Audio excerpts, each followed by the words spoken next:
Hello my dear YouTuber friends, and I hope you're all keeping well. Welcome to this new video, which is a review of the Flying Laurent Spitfire module for Flight Simulator 2020. The Spitfire is definitely one of my favourite aircraft of all time, so I'm going to be brutally honest and transparent in this review. So let's get on with it.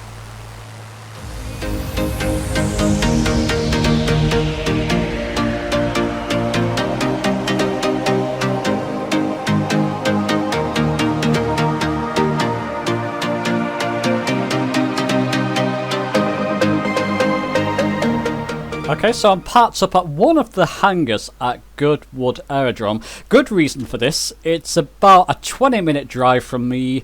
There's a huge academy there that does pleasure flights in Spitfire. So I'm seeing the Spitfire a heck of a lot where I live, and it's wonderful. You can always tell when a Spitfire's flying over simply because of the sound, and when you look up and see it, it's just always incredible. Let's get on with the visual look of this module. Externally, I'm sure you will agree, there's lots of environmental effects on the aircraft. It looks incredible. You can see all the sort of individual rivets in it as well. The pilot inside the cockpit looks very realistic as well. Does have guns, but unfortunately, this being an aviation simulator, we can't get to play with the guns on this specific aircraft in Flight Simulator 2020, but they are modelled at least, or showing on the external model. And visually, I mean, you can see for yourself, just looks absolutely beautiful. 10 out of 10 for me visually, externally, and as you'll see in a moment, internally, it just looks the part. Absolutely beautiful. Let's jump inside and let's zoom in a bit on this cockpit. You can see all the sort of rust effects, the aged sort of effects are all there. Looks like it's been around for a while. It's all very interactive as well. Now, here's a bit of an issue I found. I've got a preview version. This is not the retail version. Look in the description below. I'm linking you to the website where you can buy this right now from the developers. This preview version didn't come with a manual.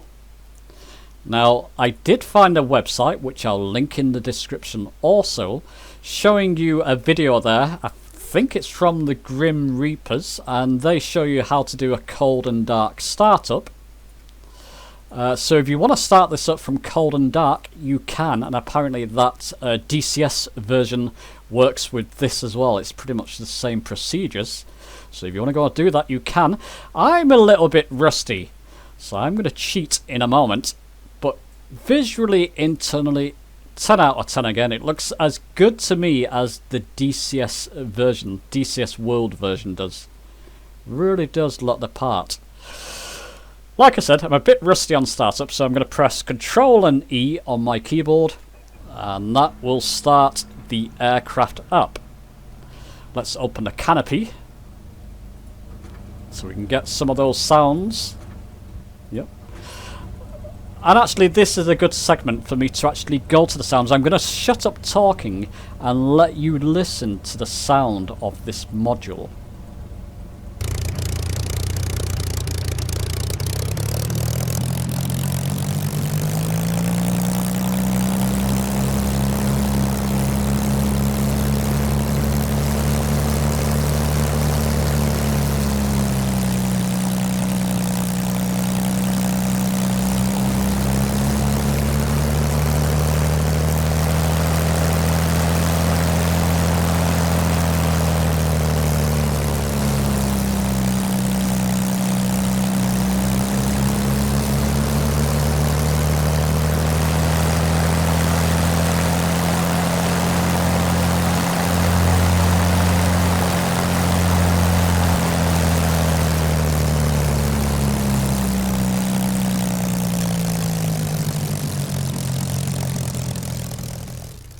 Now, if you look down below in the description, I'm going to link the webpage of where you can get this right now. It's available right now. It's not in the marketplace. You would have to go to the developer's website and buy it there.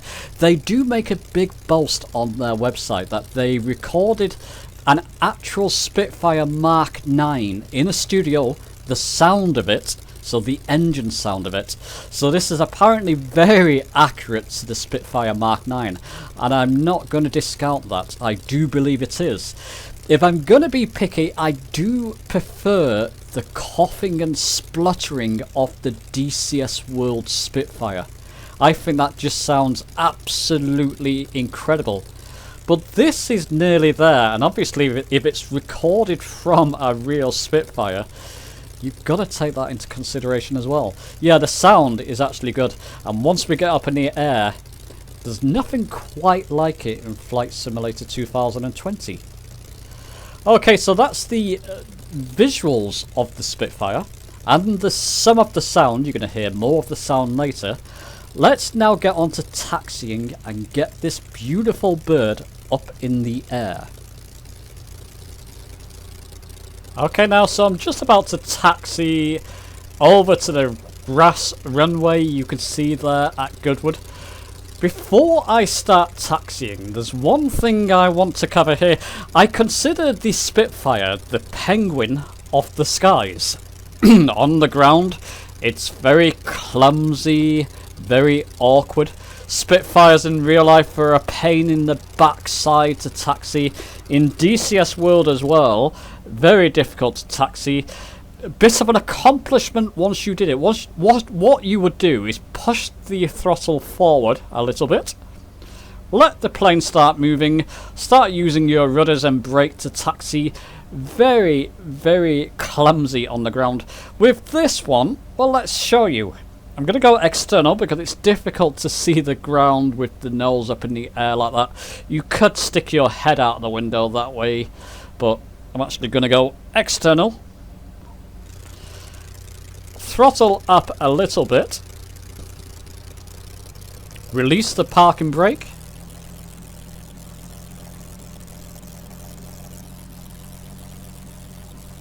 I'm just going to use the rudder. As you can see, this is not difficult to taxi at all. I think the developers made a bit of a concession there. I'm getting on rough ground here. I'm going to have to watch it because it's difficult to taxi on rough ground. The developers made a bit of a concession here. If you did that in something like DCS World, move the rudder like that, you'll be tipping your plane over and it will be flight finished. Flight over, basically. With this one, it feels akin to taxiing something like a Cessna. Feels a little bit different because of the dynamics of the Spitfire. Feels like I'm taxiing a Spitfire, but not in a realistic way. You wouldn't be able to taxi. You would really have to be careful while taxiing. So I just want to be transparent on that part. It's a bit of give and take. It's actually nice to have a Spitfire that taxis fairly normally, but it doesn't feel quite as realistic as it should do when you compare it with something like the DCS World Spitfire. So just take that under consideration. If you're a novice pilot, a new pilot, and you just want to fly and taxi and a Spitfire, as you can see, it's got some of the dynamics of the Spitfire. If you get over rough ground, you're really going to have to start to move that throttle up to get over it. Looks and sounds like a Spitfire, doesn't quite taxi quite as authentically perhaps as one would in real life. So what I'm going to do here now, have I got my cockpit closed again? Let's open it up so we can hear some of that sound, canopy rather. Let's throttle up. Just keeping an eye on this gauge here. Normally around there would be enough. I have to go a little bit over that in this version to get up to speed to take off. The nose of the aircraft will come forward as it does there. That's what it would do in real life too.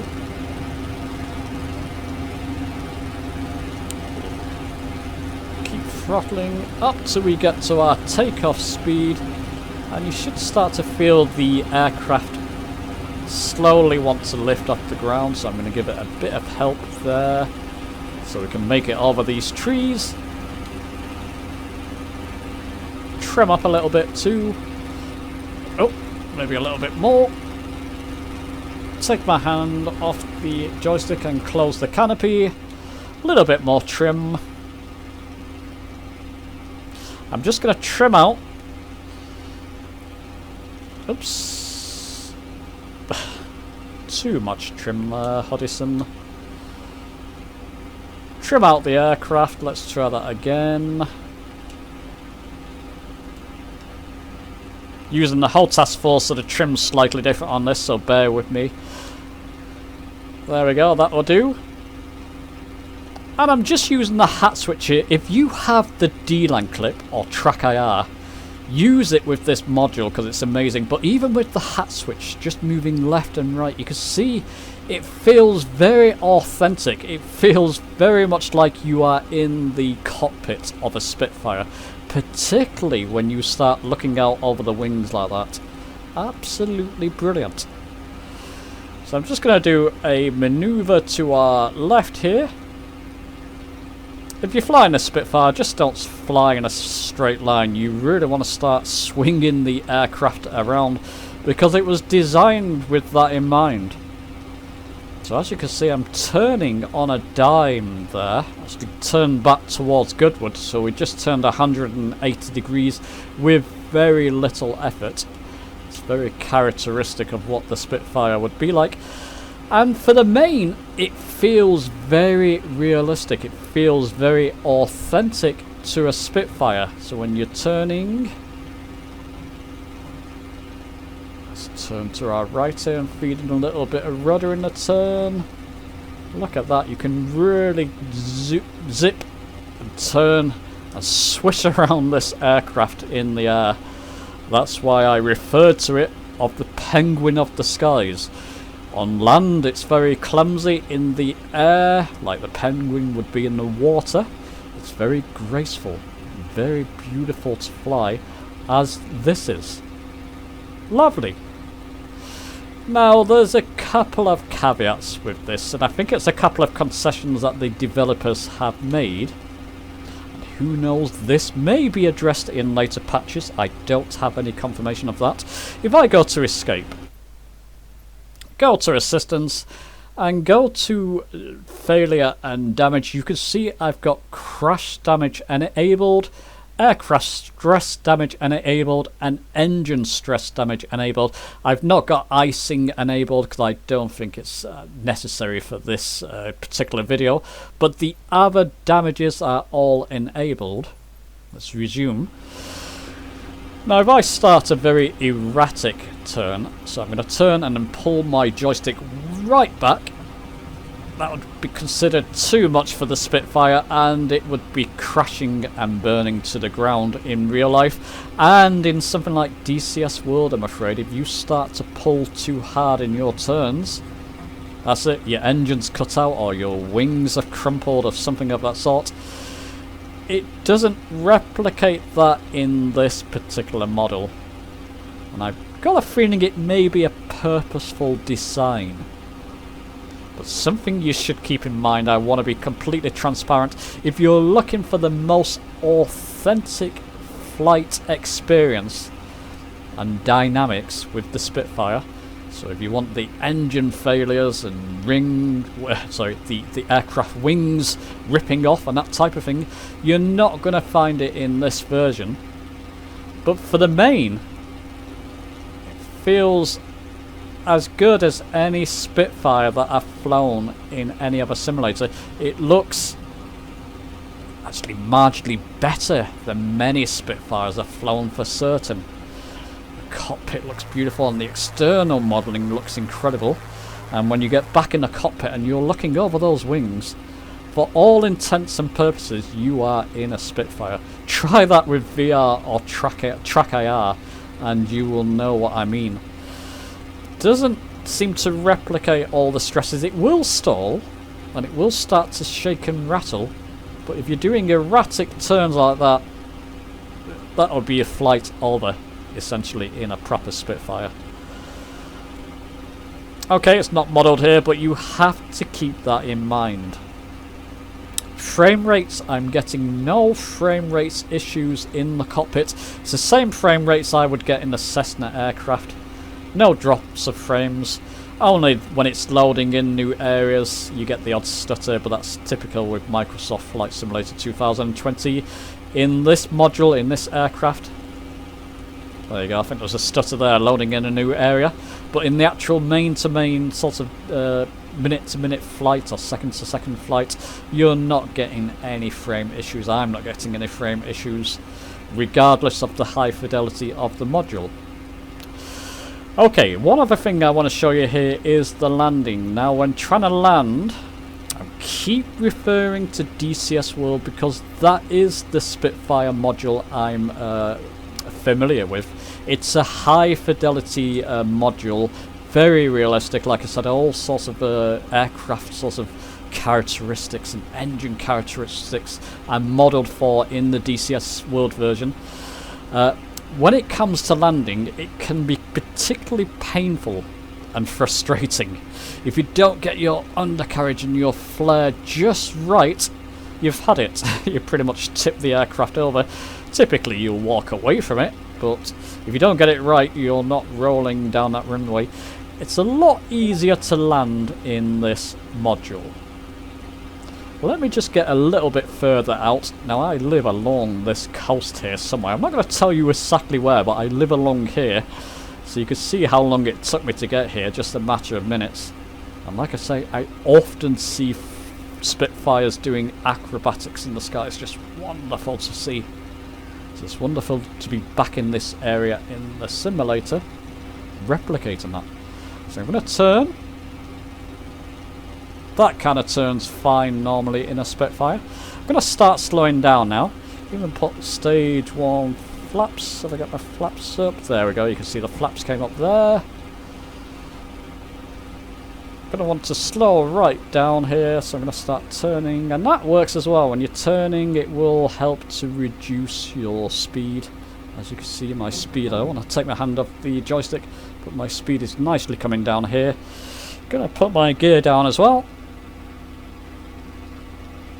Don't want to slow down too much, but like I say, coming into land here, I hope I'm lined up with the runway here. Oh, I'll land on a piece of grass basically. Spitfires are designed for that, if I don't hit the runway. I think I'm coming up to the runway.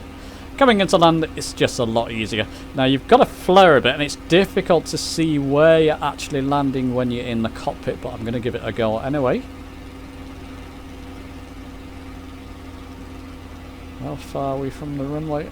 Don't think we were over there. There's a runway. I wasn't over the runway, but I say what, I'm going to just land on this piece of grass here. Nulled my throttle. Hope I've got enough room. Oh, bit hard, but as you can see, even with that, you're not going to get away with that in a real Spitfire or the DCS World version. Not so much an issue here. I'm braking hard because I'm coming onto the road now. Never mind. Throttle up a bit more, I can just taxi back to the aerodrome. So yeah, okay, my conclusion and my takeaway from this. Obviously, not completely realistic. Looks very authentic. Lots of switches. You can do the proper startup of this that you would in a normal Spitfire. Flight dynamics for the main are quite realistic as well, the way it turns and the way it performs. The engine failures and the stresses of the aircraft don't seem that realistic to me. If you're a novice pilot, you want a fun aircraft to fly, you want to get that Spitfire experience without pulling your hair out in frustration because they are a difficult aircraft to fly, then this is the one for you. I do recommend it. So there you go. That's my video. I hope I've been honest with you. I wanted to be honest. Just in case you were looking for a high fidelity, the highest realism that you could find. You're not quite going to get it, but you are going to get a good, authentic experience nonetheless. Leave your comments below, let me know what you think. Give the video a like if you liked it. Subscribe for more Flight Simulator 2020 videos on the way. And I'll see you soon.